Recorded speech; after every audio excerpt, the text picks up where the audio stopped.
he slightly turned his head in an unfamiliar direction that he usually doesn't at that time in a speech. And the bullet hardly struck his head. I mean, it just missed his head. And you think about that and the odds, it can only be described as a miracle. And I think he knows that. And I know millions of Americans around the country believe that, and that, you know, God saved President Trump in that moment. It was just amazing to think about. And Thomas Crooks, the assassin, was killed. He was shot dead by the snipers.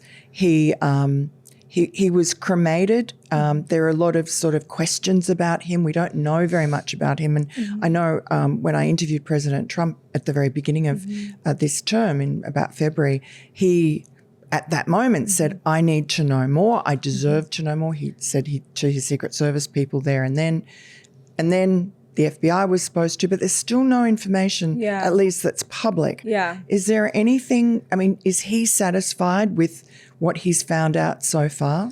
You know, I don't want to speak for him on that because it is such a personal thing. But I do know that he has inquired with the Secret Service and the FBI, and it was earlier in the administration where he asked them, you know, I want an updated briefing on what happened. Do we know any more than when I was briefed immediately following the days after Butler? Because the Secret Service and FBI did, at that time under the Biden administration, of course, come and brief the president. So he's been briefed by his own people on the matter, and whether he's satisfied, that's only a question he can answer. I can't answer it for him.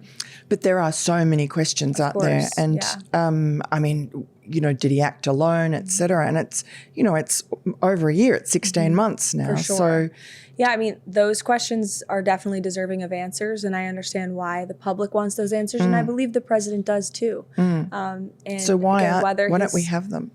You know, it's a good question, and it's one I'd like to see the answer to, and I think all Americans would.